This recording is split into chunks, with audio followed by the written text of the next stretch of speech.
করে আপনার কিনা রওনা দিয়েছেন বাবা। যেতে যেতে দেখে একটি গির্জায় কিছু মানুষ যেন আপনার কিনা তওরাত কিতাব পড়তেছে। কি কিতাব? সেই তওরাত কিতাবের ভিতরে পড়তে পড়তে তারা দেখতে পায় একটি আওয়াজ ভেসে আসছে, যার নাম মুহাম্মাদুন, জোরে কোন সাল্লাল্লাহু আলাইহি ওয়াসাল্লাম। এই শব্দটা যখন তার কানে এসেছে বাবা, টুক টুক টুক টুক করে গুটি গুটি পায় গির্জার দরজাটা ঠেলে দিয়েছে। ঠেলে দেখে কিছু মানুষ তার ভিতরে বসে আছে, ঈসাই পাদ্রীরা বসে আছে বাবা, তারা তওরাত কিতাব পড়তেছে। ওই ব্যক্তি যখন আপনার সালমান দরজার সম্মুখে ডাক দেয়, কে তুমি? আমি সালমান। কেন এসেছে? ওগো ভাইজানেরা, আপনারা যে কি যেন একটা পড়তেছিলেন, আর আমি দেখতেছি সেই একটি নাম, মধুমাখা নাম, যে নামটা শুনে আমার দিল যেন উতলে উঠেছে, যে নামটা ছিল মুহাম্মাদ। জোরে বলুন সুবহানাল্লাহ সাল্লাল্লাহু আলাইহি ওয়াসাল্লাম। এই নামটা আমি আপনাদের জবান ঘরের ভিতর থেকে আমার কর্ণগোচর হয়েছে। কে ইনি, কে একবার কি বলবেননি? তখন তারা বলতে চাইল, দেখো পৃথিবীর জমিনে একজন মহামানব হয়ে আগমন করবেন, পৃথিবীর জমিনে কলকি অবতার হয়ে যিনি জগতের বুকে আগমন করবেন বাবা, শ্রেষ্ঠ মহামানব হয়ে যিনি আসবেন, তার নাম হলো মুহাম্মদ। আর জোরে বলুন সুবহানাল্লাহ। তওরাত বাবাজি আমার সোনা মানিকেরা, তার পাশে আবার লেখা আছে ওই নবী পাক সাল্লাল্লাহু আলাইহি ওয়াসাল্লামের সঙ্গে থাকবে তার আদরের দুলাল, নাম হলো তার আলী। জোরে বলো বন্ধুরে আমার, ওই সালমান সারাটা দিন তাদের পাশে বসে বসে বসে বসে তওরাত কিতাব পড়া শুনতেছে বাবা। সন্ধ্যা ঘনিয়ে এলো আর সেই ক্ষেত খামারের কাজগুলো দেখা হলো না। পিতা তার চিন্তা ভাবনা করে, ব্যাপারটা কি, আমার সালমানের কোনো খবর নাই কেন? পিতা করলো কি, গুটি গুটি পায়ে রওনা দিয়েছে সালমানকে খোঁজার জন্য। আব্বা আমার গিয়ে দেখে গির্জার মধ্যে বাবা ছেলেটাকে বাড়ি নিয়ে এসেছে। আসার পরে আপনার কিনা সালমানকে জিজ্ঞাসা করে, বাবা পৃথিবীর জমিনে তোমাকে পাঠালাম এক কাজে, আমি ব্যস্ত ছিলাম, যেতে পারিনি ক্ষেত খামারের কাজে, তুমি কেমন করে ক্ষেত খামারের কাজগুলো করেছো বলো? ডাক দিয়ে বলতেছেন, পিতাজি আমার ক্ষেত খামারের কাজ দেখা হয়নি গো, আমি জবে থেকে দুনিয়ায় হুঁশ সামলিয়েছি, আপনি আমাকে একটাই কাজ দিয়েছেন, সকালবেলা উঠে আগুন জ্বালানো, সারাদিন তার পূজা করাও। আমি ওগো আমার পিতা, আমি যে কয়েকজন মানুষকে গির্জার ভিতরে দেখেছি, এরা বড় ভালো মানুষ, এদের ধর্মটা যেন আমার বড় ভালো লেগেছে। আব্বুজি আমার মনে হয় ওই ধর্মটা আমাদের থেকে উন্নত মানের ধর্ম, ওই ধর্মটা আমার কাছে ভালো লেগেছে, অগ্নি পূজা করতে আমার আর ভালো লাগে না। জোরে বলুন না। কি বুঝেছো তুমি? একদিন গেলে, সামান্য গেলে, এ বাবা না ওটা খারাপ ধর্ম, আমাদেরটাই উন্নত, আমাদেরটাই শ্রেষ্ঠ, ও ভালো নয়। আব্বাজি আমার সোনা মানিক এমনি কথা যখন বলেছে, তার পিতা বলে, না না ওগো পিতা মাতার মুখ, তাদের মুখে খুব সুন্দর কথা শুনেছি। কি শুনেছো বাবা? একটি নাম তারা বারবার বলতেছিল, যে নামটা ছিল মুহাম্মদ। মুহাম্মদ জোরে বলুন সাল্লাল্লাহু আলাইহি ওয়াসাল্লাম। আমার আপনার নবী সাল্লাল্লাহু আলাইহি সাল্লামের নাম মুবারক তওরাতে ছিল, জব্বুরে ছিল, ইনজিলে ছিল, কোরআন মাজিদেও আছে। আব্বাজি আমার ভালো করে বুঝুন, পৃথিবীর মাটিতে আল্লাহ পাক রব্বুল ইজ্জত আমাদেরকে পাঠিয়েছেন সেই নবী পাকের উম্মত করি। চলুন না গিয়ে দেখি। এমন সময় বাপ বারবার বলে, বাবা না ওই ধর্ম ভালো নয়, আমাদেরটা ভালো। বেটা আর ভালো লাগে না, বাপের কথা বেটা কিন্তু শুনতে চায় না। তাই তার বাপ করেছে কি, সালমানের পায়ে শিকল বেঁধে ঘরের ভিতরে বন্দী করে রেখেছে, সালমান যেন বাইরে না যেতে পারে, ওদের কাছে কথা যেন শুনতে না পারে। আব্বাজি আমার সোনা মানিকেরা, সালমানের পিতা যুক্তি করেছে, ওই পাদ্রী যারা আপনার কিনা ঈসাই, ওদেরকে আপনার ধ্বংস করে দেবে বাবা। চিন্তা ভাবনা এমন করে চুক্তি করেছে সে তার এলাকার মানুষকে নিয়ে, এমনি করে আপনাকে না সালমান আল্লাহ দরবারে কাঁদেন, আয় আল্লাহ এমন একটি নাম শুনেছি তুমি নাকি সর্বশ্রেষ্ঠ মহৎ, এই আসমান জমিন তুমি বানিয়েছো, আমি তাওরাতের তেলাওয়াত করনে ওয়ালিদের কাছ থেকে শুনেছি, আল্লাহ তুমি কি পারো না আমার শিকল খুলে দিতে? জোরে বলুন না সুবহানাল্লাহ। আল্লাহ পারে না? পারে না? সালমান চিন্তা ভাবনা করে কি করব বাবাজি, আমার কান্নায় সারা রাত ফেটে গেছে। আপনার গভীর রাতে সালমানের পায়ের শিকল অটোমেটিক খুলে গেছে। যে আল্লাহ ইউসুফ নবীর জন্য 7খানা দরওয়াজা খুলে দিয়েছিলেন, সেই আল্লাহ ওই সালমানের জন্য শিকল বন্দিটাও খুলে দিয়েছেন। জোরে বল আব্বাজি আমার আগিয়ে চলুন। হযরতে সালমান এবার শিকলটা যখন খোলা পেয়েছি, উঠে তার প্রয়োজন মতো জিনিস নিয়ে বেরিয়ে গেছে বাবাজি আমার। এমন সমাধি ওই গির্জার কাছ থেকে আপনার অন্য দেশে রওনা দিয়েছি। কোথায় গেলে নিরাপদ পাবো বাবাজি আমার? আর এক দেশে চলে গেলেন। এমনি করে আপনার সেখানেও এক গির্জাতে গিয়ে যারা পুরোহিত রয়েছে গির্জার ভিতরে, যারা আপনার দেখা যায় কিনা তাওরাতের পণ্ডিত, কিছুদিন ওখানে থাকলেন, তার কাছে শিক্ষা করতে লাগলেন। দিন যায় রাত আসে, একদিন এলাকার মানুষ তাকে খুব ভালোবাসে, কিন্তু ওই ব্যক্তি মৃত্যুবরণ একদম ঘনিয়ে এসেছে। বলে আমি কোথায় যাব? সে এ সুযোগ না দিয়ে নিজেই যখন মারা গেল, এমন সময় এলাকার মানুষ এসেছে তাকে একটু দাফন কাফন করবে। বাবাজি আমার তাদের ইচ্ছা হলো তাকে সৎ কাজ করবে, মারা গেছে যেহেতু ঈসাই, তারা মাটিতে দেবে, দাফন করবে। এমন সময় সালমান বলছেন, বাবা আপনারা যাকে এত সৎ মানুষ ভাবছেন, এ সৎ নয়। কেন না? তো আপনারা যে টাকা পয়সা দিতেন, এই টাকা পয়সাগুলো সব নিয়ে আত্মসাৎ করত এবং 7খানা কলসি ভর্তি করে আপনাদের টাকা পয়সা সব মাটির তলায় লুকিয়ে রেখেছে, আমি দেখেছি।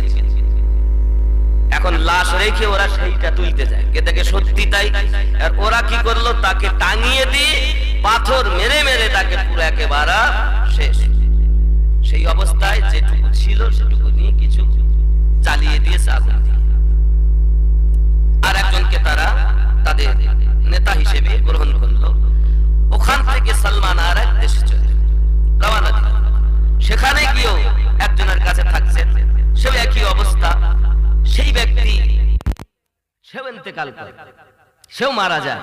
হযরতে সালমান সেখান থেকে বলে আমি যাব কোথায়? অনেক জায়গায় এইভাবে ঘুরে ঘুরে ঘুরে ঘুরে কয়েক জায়গায়। শেষমেশ উনি বিদায় কালে বললেন আমার মৌসাল শহরে চলে যাও, ওইখানে একজন ব্যক্তি আছে। কারণ সালমানের একটি মাত্র আশা, যে নাম আমি শুনেছি মুহাম্মদ সাল্লাল্লাহু আলাইহি ওয়াসাল্লাম, এই মুহাম্মদ কোথায় আসবে? তো তাওরাতের ভিতরে লেখা ছিল ওই নবী মদিনা শহরে হিজরত করে আসবে, যিনি পৃথিবীর শ্রেষ্ঠতম মহামানব। জোরে বলুন সুবহানাল্লাহ। সালমান চিন্তা করছে আমি যেখানে থাকি না কেন, যে কোনো প্রকারে যেন মদিনায় পৌঁছে যেতে পারি। মদিনায় যদি পৌঁছে যাই তাহলে আমি দয়াল নবী পেয়ে যাব। আব্বাজি আমার এমনি করে আপনার দেখা যায় সালমান তার কাছে জিজ্ঞাসা করে, বলুন না বাবা আমি কিভাবে কোথায় যাব? বলে মৌসাল শহরে চলে যাও, ওইখানে আমার একটা বন্ধু লোক আছে, তাকে আমার আংটিটা দেবে, সে দেখবে তোমার আংটি দেখে চিনে নেবে, আদর যত্ন করবে, সোহাগ করবে, পাশে রেখে দেবে। আব্বাজি আমার এমনি করে আপনার সালমান সে যখন মৃত্যুবরণ করে মৌসাল শহরে চলে যায়। ওখানে যখন থাকেন এমন সময়তে চিন্তা করে কি করব আমি? বন্ধু আমার সেখানে গিয়ে ভালোভাবে আংটি পেয়ে তাকে ভালোবাসে, কাছে রেখে দেয়, যত্ন আপ্যায়ন করে, ওখানেও শিক্ষা করতে লাগলেন। দিন যায় রাত আসে, সেও যখন মৃত্যুবরণের সময় হলো, এমন সময় চিন্তা করছে কিভাবে কি করব। ওই সালমান ওইখানেতে বকরি চড়ায়, ছাগল চড়ায়, বেশ ধনবান হয়ে গেছে। খুব ভালো করে বোঝেন, একদম আমি এবার আপনাদের পুরো মদিনায় নিয়ে যাব। বোঝেন, সালমান চিন্তা করছেন অনেক জায়গায় তো এলাম, শুনছে ওই এলাকায় মদিনার এই মক্কা থেকে একদল কাফেলা এসেছে। মক্কা থেকে মৌসাল শহরে একদল কাফেলা এসেছে। এই কাফেলার সঙ্গে উনি কথা বললেন যে দেখো বাবা, তোমরা যখন যাবে, আমি তো মক্কা নগর চিনি না, তা আমাকে নিয়ে যেতে হবে। আব্বাজি আমার সোনা মানিকেরা বলে ঠিক আছে, বিনিময় কি দেবে? বলে আমার যতটা ছাগল ভেড়া যত যাহা কিছু আছে সব আপনাদেরকে দেব, আমাকে শুধু ওই দেশে পৌঁছে দেবেন। সুবহানাল্লাহ। এই মানুষগুলো আপনার কিনা নিয়ে যায়, সালমানকে নিয়ে যেতে যেতে তাদের মনের ভিতরে শয়তানি জাগলো, তাই তারা সালমানকে ঠিক জায়গায় না পৌঁছাইয়ে তাকে অন্য দেশে গোলাম বলে বিক্রি করে দিয়েছে। বাবা, এখন যেমন গরু ছাগল বিক্রি হয়, ভেড়া বিক্রি হয়, তখন মানুষ বিক্রি হতো। হযরতে সালমান রাদিয়াল্লাহু তাআলা আনহু পৃথিবীর জমিনে যখন বিক্রি হচ্ছেন, চিন্তা ভাবনা করছেন, যেই আমাকে কিনুক না কেন আল্লাহ, বিক্রি হব আমি সালমান, আর ওই মানুষটা যেন একটু মদিনার হয়। জোরে বলো। কারণ আমি যদি মদিনায় যেতে পারি, আমি নবী কামলিওয়ালাকে দেখতে পাবো। ওরে আমার সোনা মানিকেরা, ওই মৌসাল শহরে ওই পাত্রীর কাছে শুনেছিলেন কিভাবে নবীকে চিনতে পারবো। বলে আখেরি জামানার নবীর তিনটে নমুনা দেখে চিনে নেবে। এক নাম্বার নমুনা হলো আখেরি জামানার নবী যিনি হবেন, তার পিঠে মোহরে নবুয়াতের সিল মোহর থাকবে। জোরে বলো। দুই নাম্বার হলো সাদকা গ্রহণ, সাদকা খাবে না, কিন্তু কেউ যদি তোফা দেয়, উপহার দেয়, সেই ব্যক্তি গ্রহণ করবে। তিনখানা তার মুজিজা। জোরে বলুন। তিনখানা নিদর্শন বলে সালমান বিক্রি হয় বাবা এক জায়গায় 14 থেকে 15 জায়গায় বিক্রি হয়েছে। কত জায়গা বললাম? 14 থেকে 15 জায়গায় এক বাজারে বিক্রি হয়। সে কিনে নিয়ে কিছুদিন গোলামি করায়, আবার ওখান থেকে সে আবার বিক্রি করে দেয়, আবার আর এক জায়গায় বিক্রি হয়। সালমানের একটাই আশা, আয় আল্লাহ, আমি যেমন করি হোক যেন মদিনায় পৌঁছে যেতে পারি। কোথায় যাবে? কেন যাবে? আমার নবীকে দেখবে। সুবহানাল্লাহ। অন্য কিছু না। নবী প্রেম কত তার মনের ভিতরে বাবা, শুধু মুখে নবী নবী বললে হয় না, দিলে দেখুন কত তার বেদনা বাবা। এদিকে বাপের ঘর বাড়ি ছেড়ে দিয়েছি, অট্টালিকা সব ছেড়ে দিয়েছি, সব কিছু ছেড়ে একের পর এক গির্জা পাল্টাতে এদিকে গোলাম রূপে বিক্রি হয়েছি। 14 থেকে 15 জায়গায় গোলামি করেছে বাবা। সব জায়গাতে কত রকমের দাসত্ব কাজ করতে হয়েছে। আব্বা আমার এমন সময় এক ব্যক্তি তাকে বিক্রি করে, খরিদনেওয়ালা মদিনার ইহুদি। সালমান বড় আনন্দমনে তার কাছে বিক্রি হয়ে গেছে। আব্বা আমার দিন যায় রাত আসে, হঠাৎ করে সালমান একদিন খেজুর গাছে উঠেছে, কাজ করতেছে, তাদের মধ্যে আলোচনা হচ্ছে। ইহুদির ভাতিজা এসে বলতেছে, শুনেছো কি মুহাম্মদ সাল্লাল্লাহু আলাইহি ওয়াসাল্লাম রওনা দিয়েছেন, চলে আসছেন মদিনায়। জোরে কোন সুবহানাল্লাহ। মক্কা থেকে মদিনায় হিজরত করছেন। নবী মক্কা থেকে মদিনায় হিজরত করলেন কত বছর বয়সে? 53 বছর বয়সে।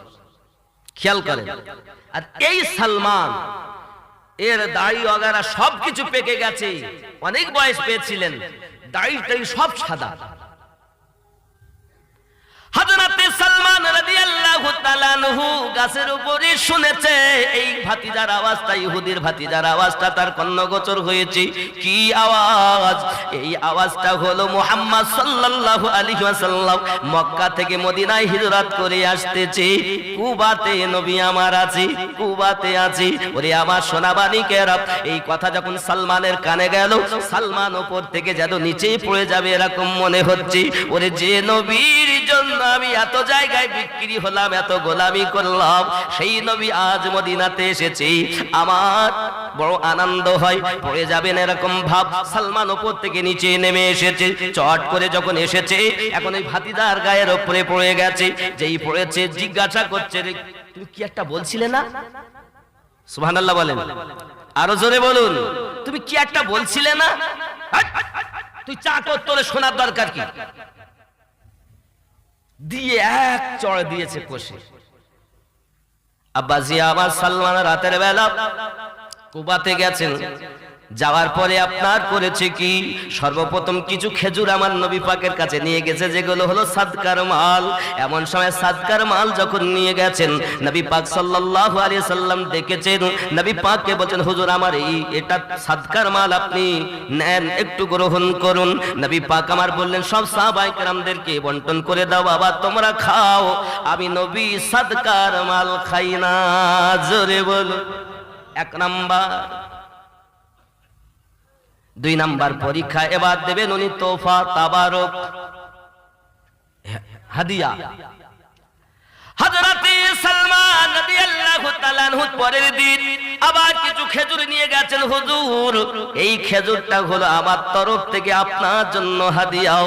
আমার নবী পাক নিজেও খেলেন, সাহাবায়ে কেরাম রিদওয়ানুল্লাহি তাআলা আলাইহিম আজমাইনকে খাওয়ালেন। জোরে বলুন সুবহানাল্লাহ। বাবাজি আমার মনের ভিতরে বড় আশা। আর 3 নাম্বার জিনিস আমার দেখতে হবে, মোহরে নবুয়াতের সিলমোহর। হযরতে সালমান রাদিয়াল্লাহু তাআলা আনহু আমার নবী পাক সাল্লাল্লাহু আলাইহি ওয়াসাল্লামের সিলমোহরটা দেখবেন, দুটি তো আমি বুঝে নিলাম, 3 নাম্বারটা আমার বুঝতে হবে। বাবা ওরে আমার সোনা মানিকেরা, চেহারা তো আমার নবী পাকের এত সুন্দর, যার চেহারাটা কোরআনে আল্লাহ পাক বলেছেন, আমার নবী পাকের চেহারা ওয়াদ-দুহা ওয়াল-লাইলি ইযা সাজা মা ওয়াদ্দাকা রাব্বুকা মা ক্বালা ওয়ালাল আখিরাতু খায়রুল লাকা মিনাল উলা। আমার নবী পাকের তুলনা तमाम জাহানে মেলে না গো বাবাজি আমার। চলুন আমি নবী পাকের চেহারা সম্পর্কে আলোচনা করতেছি না বাবা। আবার হযরতে সালমান ফারসি রাদিয়াল্লাহু তাআলা ঘটনাটা শুনুন। হযরতে সালমান রাদিয়াল্লাহু তাআলা চিন্তায় থাকেন, কিভাবে আমি নবী পাকের সিলমোহরটা দেখব, মোহরে নবুয়াতটা দেখব বাবা। এমন সময়তে সালমান দেখেন আমার নবী একদিন বাইরে দাঁড়িয়ে আছেন, আর একটু হাওয়া চলতেছে, আর সালমান বারবার পিছনের দিকে যাচ্ছে। নবী পাক সাল্লাল্লাহু আলাইহি ওয়াসাল্লাম বুঝছেন, সব জানছেন, নিজ ইচ্ছায় নিজের চাদর মোবারকটা একটুখানি আমার নবী উপরে তুলেছেন। সালমান যেই না দেখেছেন, দৌড় মেরে যাইয়া সালমান মোহরে নবুয়াতে চুমু দিয়েছে। আমার নবী সাল্লাল্লাহু আলাইহি ওয়াসাল্লামের মোহরে নবুয়াতে যখন চুমু দিয়েছেন, তিনি চুমা দেওয়ার পরে সালমান ফারসি রাদিয়াল্লাহু তাআলা আনহু আমার নবী পাকের দরবারে আসা যাওয়া করি, মালিকের গোলামি করি, আর নবী পাকের দরবারে আসি। আমার নবী পাক সাল্লাল্লাহু আলাইহি ওয়াসাল্লামের দরবারে নবী আমার যখন বললেন সালমান, তখন উনি কান্না শুরু করে দিয়েছেন, খুব জোরে কান্না করতেছেন। সালমান তুমি কাঁদো কেন?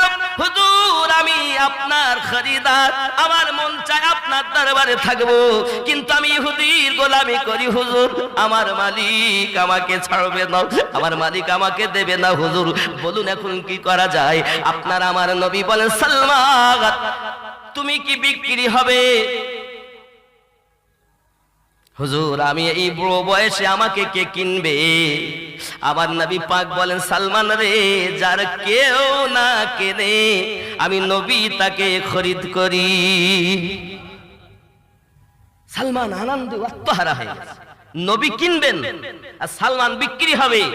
যা তুই তোর মালিকের কাছে গিয়ে জিজ্ঞাসা কর, তোর মালিক কি নেবে আর কিসের বদলাতে তোকে ছাড়বে, তো দাম কত? নবী যখন কিনবেন বলেছেন, তো এবার চাল চলন সালমান ফারসি রাদিয়াল্লাহু তাআলা বদলে গেছে। জোরে বলুন। আগে যেমন ভাবে যেতেন চাকর হিসেবে, এখন নবী বলছেন আমি তোকে খরিদ করব। अब्बा जी अमर जब तक बिके ना थे कोई पूछता ना था, तुमने खरीद कर मुझको अनमोल कर दिया। আমি যতদিন বিক্রি হয়নি ততদিন আমাকে কেউ জিজ্ঞাসাও করতো না, আর তুমি যবে থেকে আমাকে কিনে নিয়েছো আমার মূল্য আর দেয় কে? জোরে বলো। যা তোর মালিক কত নেবে শোন। মালিকের কাছে গেছে, তো মালিক বলতেছে আজ একটা সুযোগ হয়েছে, ওদিকে মুস্তাফা আর আমি এদিকে ইহুদি, এমন একটা জিনিস চাইবো যাতে না দিতে পারে। কি চাইবে? যুক্তি পরামর্শ করে মালিক বলেছে, আই কেজি স্বর্ণ, আই কেজি রূপা, চাঁদি যাকে বলে, আর 100 খেজুরের গাছ, তাও ওই খেজুরগুলো যেন সঙ্গে সঙ্গে হয়ে যায়, আঠি দেব আমি, যেন গাছ হয়, আবার খেজুরও ধরে, আবার যেন খেজুরগুলো পেকেও যায়। এইভাবে যদি 100 গাছ আমায় দিতে পারো সালমান, আমি তোমাকে মাপ দিয়ে দেব। জোরে বলবো। আজকে খরিদারের পালাকার, আমার নবী খরিদ করবেন, বিক্রি করবে কে? ইহুদি। আর বিক্রি হবে সালমান, যে আজ বাপের ভিটে সমস্ত কিছু ছেড়ে আমার নবীর দরবারে। জোরে কোন সুবহানাল্লাহ।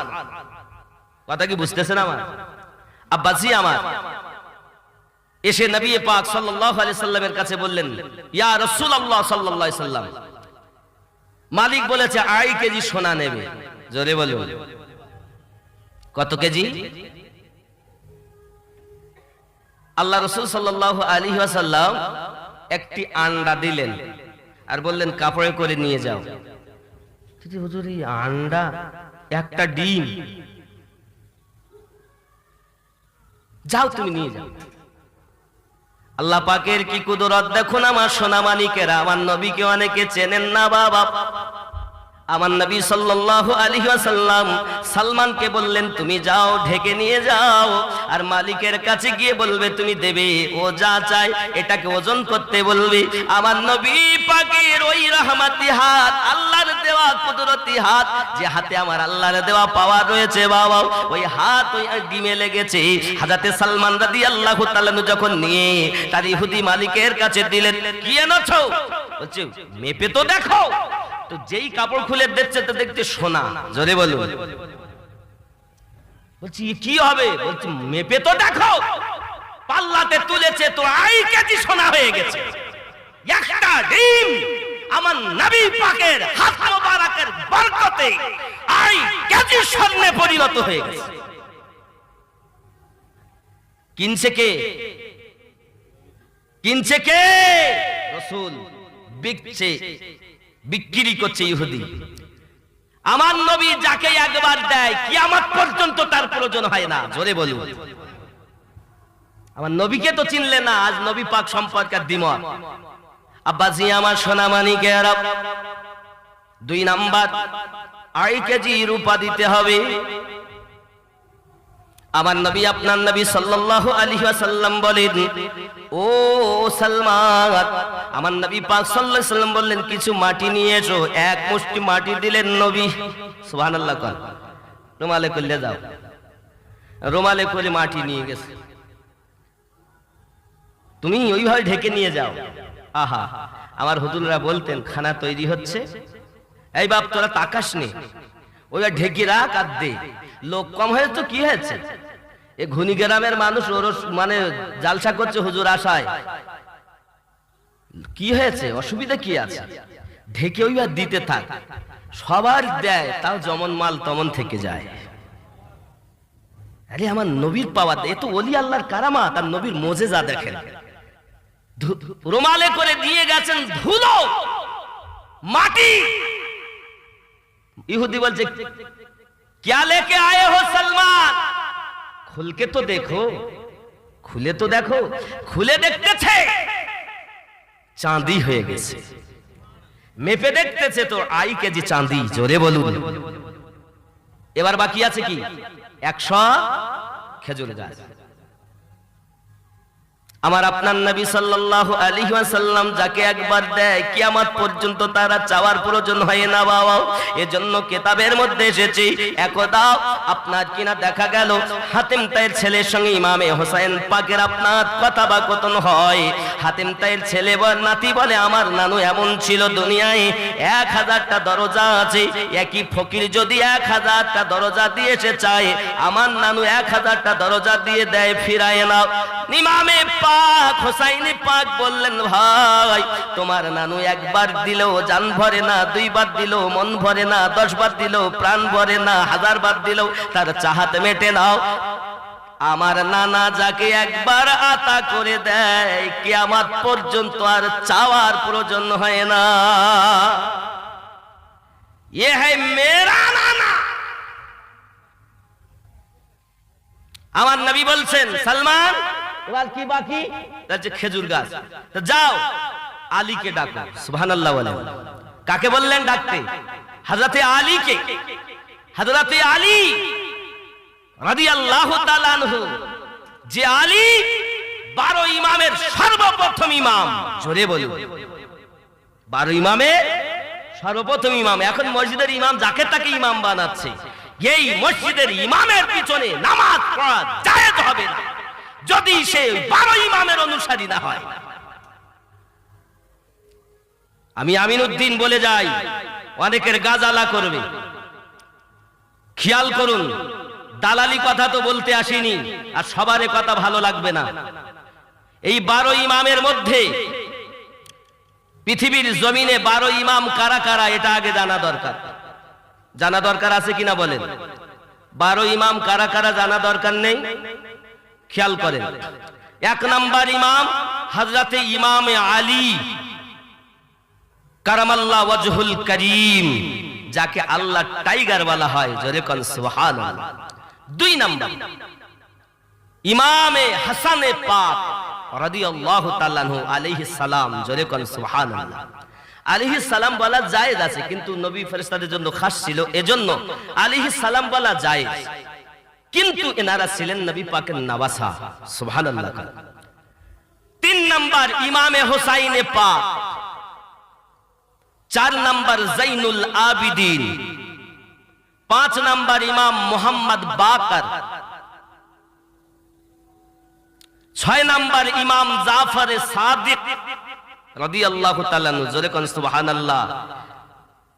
ইমাম জাফর সাদিক আমাদের নকশবন্দিয়া মুজাদ্দিদিয়া তরিকাতে ঠিক হযরত সিদ্দিক আকবর রাদিয়াল্লাহু তাআলা আনহু থেকে নিয়ে এসে একদম হযরত ইমাম জাফর সাদিক রাদিয়াল্লাহু তাআলা আনহুর কাছে এসে ঠেকে গেছে, জোরে কোন সুবহানাল্লাহ। এদের অনেকে সাজরা ঠিক নাই। সাজরা মানে বোঝেন? অমুকের পীর অমুক, অমুকের পীর অমুক। যার পীরের সাজরা দুশমনের কাছে যাবে, ওই সাজরা আমরা মানি না। পীর তো সবাই, অভাব নাই। আগে তুমি হিসাব করো প্রথমতে আসছে কিনা। হে বাবাজি আমার, কটা বলা হয়েছে? 6টা। 7 নাম্বার ইমাম মুসা কাজিম রাদিয়াল্লাহু তাআলা আনহু, 8 নাম্বার ইমাম আলী রাজা, 9 নাম্বার ইমাম মুহাম্মদ তাকি, 10 নাম্বার ইমাম আলী নাকি, জোরে কোন সুবহানাল্লাহ।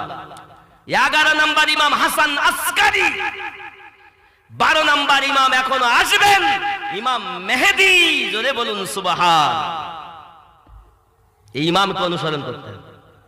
মসজিদের ইমাম, আমাদের মসজিদ, আপনার মসজিদ বলেন, আর যে পৃথিবীর যে কোনার মসজিদ হোক না কেন, এই মসজিদের ইমাম তখন ইমাম হওয়ার উপযুক্ত যদি এই 12 ইমামের অনুসারী হয়, নইলে সেই ইমামের পিছনে নামাজ পড়া শরিয়াতে জায়েজ নাই, জায়েজ নাই, জায়েজ।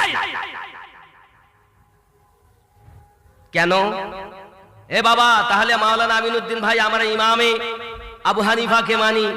ইমাম আজম আবু হানিফা রাদিয়াল্লাহু তাআলা আনহুর জন্ম 80 হিজরিতে, আর তিনি ইমাম জাফর সাদিক ও ইমাম বাকর রাদিয়াল্লাহু তাআলা আনহুদের 2 বছর গোলামি করেছেন, যার কারণে ইমামে আজম শ্রেষ্ঠ ইমাম হয়ে গেছেন। তুমি জানো না? ঘরের খোঁজ রাখো না, বাইরে এসে ডাল ডাল করতেছো। পৃথিবীর মাটিতে যে তরিকত গুলো আছে, এই সমস্ত তরিকত এই ইমাম পাক থেকে আসছে। এবং তাই বলে অনেকে একেবারে, আমরা আহলে সুন্নাত ওয়াল জামাতের মানুষ, আমাদের আকীদা হলো আলে পাকের মধ্যে হযরতে আলী রাদিয়াল্লাহু তাআলা সর্বশ্রেষ্ঠ, আর সমস্ত সাহাবে রাসূল কেরাম রিদওয়ানুল্লাহি তাআলা আলাইহিম আজমাইনদের মধ্যে হযরতে আবু বকর রাদিয়াল্লাহু তাআলা আনহু শ্রেষ্ঠ। জোরে বলেন কেন? কেন আবু বকর রাদিয়াল্লাহু তাআলা কে এক শ্রেণীর মানুষ কোনো মূল্যই দিতে চায় না, কিন্তু আলী পাককে আমার নবী বললেন, সালমান তুমি আলীকে ডাকো। সুবহানাল্লাহ বলুন। আলীকে ডাকো না, আলীকে ডাকা হচ্ছে। আমার নবী পাক বললেন, সালমান, আলী তোমরা যাও, কি করো? খেজুরের আটি খুঁজে আনবে। কি খুঁজে আনবে? আটি। আধখান পেলেও নিয়ে আসবা, পুরা পেলেও নিয়ে আসবা, 100 আটি নিয়ে এসো। আরো জোরে বলুন। আহা, আপনার আমার নবী সাল্লাল্লাহু আলাইহি ওয়াসাল্লামের আল্লাহ পাক কত পাওয়ার দিয়েছেন এই সোনা মানিকেরা আমার। এমন সময়তে হযরতে সালমান রাদিয়াল্লাহু তাআলা আনহু, এমন সময়তে হযরতে আলী রাদিয়াল্লাহু তাআলা আনহু আটি খুঁজে খুঁজে দেখতেছেন। আব্বা আমার আপনারা বলুন, আস্ত আটি থেকে নাই তো গাছ হবে? আচ্ছা, আধখানা আটি বা এক তিন ভাগের এক ভাগ যদি পায়, তার থেকে কি গাছ হয়? হবে হবে? আপনাদের বিচার কি বলে, ব্রেন কি বলে, জ্ঞান কি বলে? না না, কখনো হয়ে উঠবে না বাবা, কখনো সম্ভব নয়। কারণ পুরা আঠি থেকে আল্লাহর দয়ায় হতে পারে, কিন্তু আধখান থেকে হবে কেমন করে? এটা তো হিসাবের বাইরে হবে। এটাও জানি আল্লাহর দয়া, কিন্তু আস্ত দানা লাগবে। এ তো আস্ত দানা নয়, একখানা আধা টু সাল, এ থেকে কেমন করে হবে? কিন্তু নবী আমার বললেন পুরা নিয়ে আসবে, আধা হলেও আনবে, এক সাল হলেও আনবে, যাত্রা পেলেও আনবে, যতটুকু পাও নিয়ে আসবে। আব্বাজি আমার সোনা মানিক 100 নিয়ে এসেছেন। নবী পাক আমার বললেন, যাও ফোড়া নিয়ে কোদাল নিয়ে গর্ত করো।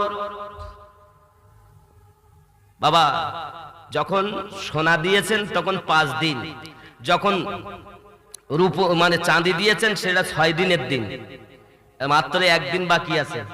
গাছও কি করে হবে? খুব ভালো করে বোঝেন, ঘটনা বোঝেন। মিল্লাত ইসলামিয়া আমার এখন গর্ত খোঁড়া হয়েছে 100। আব্বাজি আমার যেই কিনা গর্তেতে ওই আটিগুলো রাখা হবে, আব্বা আমার এখন কি করেছে বদমাইশ ইহুদি, দেখতে 2টা কাজ তো হয়ে গেল, 3 নাম্বার এই কাজ হতে দেব না। সমস্ত আটিগুলো ইহুদি তার বাড়ি নিয়ে রেখেছে। এ সোনা মানিকের আমার বাবা আমার, ওই আটিগুলো লাগানো হয়েছে, কিন্তু ইহুদি তার বাড়ি নিয়ে গেছে। আব্বা আমার রাত যায়, সালমান ফারসি রাদিয়াল্লাহু তাআলা সারা রাত ঘুম হয় না। আজ এতদিন পর আমি আজাদ হব, আমি নবী পাকের দরবারে থাকতে পারবো। কত তার মায়া, কত তার মহাব্বত, কত তার ভালোবাসা। আব্বাজি আমার সোনা মানিক খরিদ করছেন নবী আমার।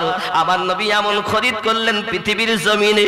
আব্বা আমার দেখা গেল সকাল হয়েছে, সালমান আমার নবী পাকের দরবারে এসেছেন, মসজিদ নববীতে নামাজ আদায় করে। আপনার নবী বলছেন, সালমান কোথায় যাবে? হুজুর আপনার দরবারে। না, তুমি যাও ইহুদির বাড়ি। কার বাড়ি? ইহুদির বাড়ি। আমার নবী আপনার নবী সাল্লাল্লাহু আলাইহি ওয়াসাল্লাম হুকুমে চলে গেলেন। সালমান রাদিয়াল্লাহু তাআলা ইহুদির দরজায়, দরজাটা ঠেলে দিয়েছে। আব্বা আমার ইহুদি তাকে বসতে দেয়। বাবা এমন সময় আবার একটু আওয়াজ হলো দরজায়, কে? আমি আলী এসেছি, জোরে বলুন। কে এসেছে? কে এসেছে?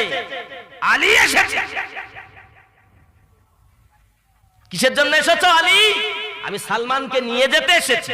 সুবহানাল্লাহ বলো। সালমানকে তুমি নিয়ে যাবে? আমার খেজুর গাছ কই? বলছে আয়। সুবহানাল্লাহ বলো। গাছ লেনা है तुझे, आजा। সালমান সঙ্গে আলী ইহুদিকে সাথে করে নিয়ে গেছে, দেখতেছে সে জায়গায় 100টা গাছ হয়ে গেছে। আপনি মক্কা মদিনাতে যান, 2টি খেজুরের বাগান পাবেন। একটি পাবেন ওই সালমান রাদিয়াল্লাহু তাআলা খেজুরের বাগান। সুবহানাল্লাহ কোন ইহুদি দেখে, দানা তো আমি নিয়ে গেলাম, এ হলো কেমন করে? সুবহানাল্লাহ বলেন আরো জোরে। আরে আমরা কোন নবীর উম্মত, নবীকে চিনলে না। ওয়াহাবিদের বক্তব্য শুনে তোমরা চাইছো যে তাদের মতো হব। এ সাহাবীদের মোহাব্বত দেখেন। নবী পাক যখন বলেছেন যে যা এইটা ডিম নিয়ে যা, জিজ্ঞাসা করেন হুজুর কি হবে? নবী যখন দিয়েছেন কাজ হবেই, জোরে বলেন। ধুলো যখন দিয়েছেন জিজ্ঞাসা করেননি। তো নবীকে যদি প্রেম করতে হয় সাহাবীদের মতো করতে হবে, ওয়াহাবিদের মতো নয়। ওয়াহাবিদের মতো নবীকে প্রেম করো না, সাহাবীদের মতো প্রেম করো। বাপজি 100 খেজুর গাছ, খেজুর শুধু ধরিনি, পেকেও গেছে, জোরে বলেন। পাকা পাকা খেজুর। ইহুদি বলে আমি চেক করব। চেক করে দেখতেছে খেজুর আছে কিন্তু আঠি নাই, জোরে বলেন, আরো জোরে বলুন। সঙ্গে সঙ্গে ইহুদি খেজুরের গাছ পেয়ে এবার তুমি খুশি না? সঙ্গে সঙ্গে পায়ে ধরে আমার নবী পাকের কদমে পড়ে গেছে। হুজুর স্বর্ণ দিয়েছেন সেটাও আপনার, চাঁদি দিয়েছেন সেটাও আপনার, সালমান সেটাও আপনার, খেজুরের বাগান আপনার। শুধু একবার বলে দেন আমি ইহুদি হব আপনার। আরো জোরে বলুন সুবহানাল্লাহ। হে সোনা মানিকেরা আমার আপনার নবীর মুজিজা দেখে শত শত ইহুদিরা কলেমা পড়ে মুসলমান হয়েছে। আরো জোরে বলুন শানে মুহাম্মদ।